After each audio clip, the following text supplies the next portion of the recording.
இன்னைக்கு தூங்கி எந்திரிச்சா யாரை கைது பண்ணலான்னு கிட்டத்தட்ட ஒரு டைம் டேபிள் போட்டு ஷெட்யூல் போட்டு இன்னைக்கு இந்த அரசு கைது நடவடிக்கைகளை எடுத்து வருது. 2 வாரத்துக்கு முன்பு 2ஆம் தேதி என்ன நடந்ததுன்னு நீங்களாம் மறந்துருக்க மாட்டீங்க. இந்த அரசு என்னையும் கைது செய்ய முயற்சி பண்ணாங்க.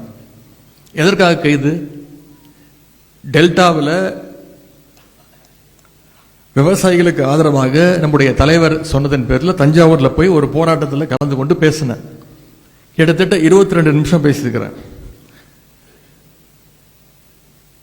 நான் கூட நான் பேசுனதை வச்சு தான் ஏதோ கைது செய்ய வந்திருக்கிறாங்கன்னு நினைச்சேன். அன்னைக்கு காலைல 8 மணிக்கு காவல்துறை என்னுடைய வீட்டுக்கு வந்தாங்க.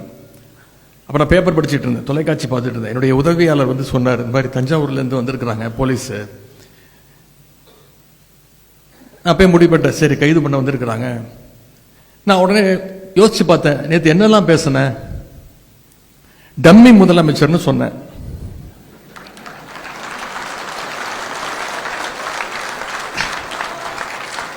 அதை ஒத்துக்கிட்டாங்க. அதுக்கு எந்த ரியாக்ஷனும் இல்லை. கேடு கெட்ட அரசு அமைஞ்சிருக்கு, ஒரு வெக்கங்கெட்ட அரசு அமைஞ்சிருக்கு, இதெல்லாம் சொன்னேன்.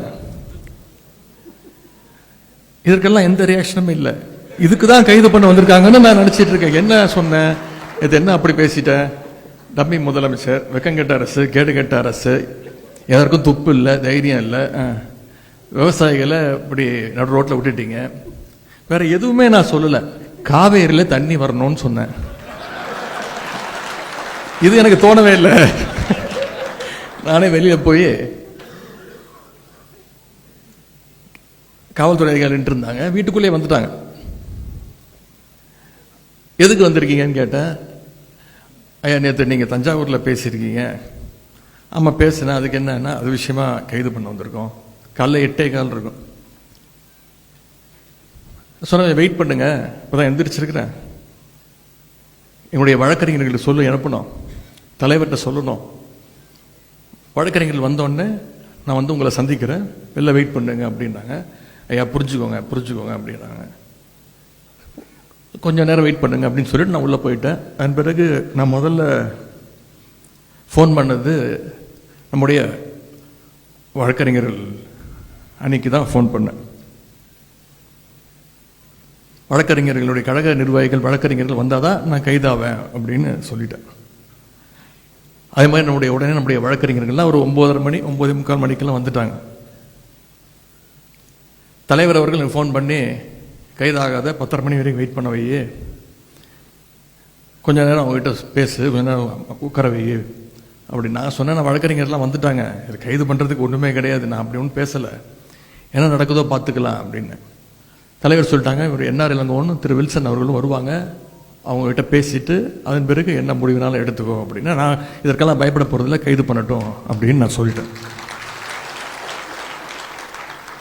மின்னல் வேகத்தில் சென்னை உயர்நீதிமன்றத்தில் நம்முடைய வழக்கறிஞர்கள் அந்த சட்ட போராட்டத்தை நீங்கள் உடனடியாக ஆரம்பிச்சிங்க.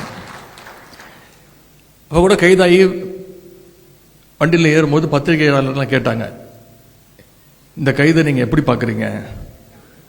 அவங்க நினச்சிக்கிட்டாங்க இது பழி வாங்கும் போக்கு, நான் சும்மா ஓட மாட்டேன் அப்படி. நான் சொன்னேன், சிரிச்சுக்கிட்டே சொன்னேன், இது மிகப்பெரிய ஒரு காமெடி, மிகப்பெரிய நகைச்சுவையை இந்த அரசு நடத்தியிருக்கு.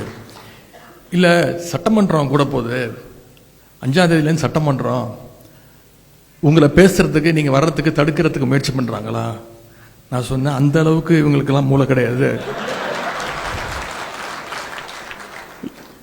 அப்படியே நாங்கள் கேள்வி கேட்டாலும் அவங்க அப்படியே பதில் சொல்லி கிழிச்சிட்டாங்க.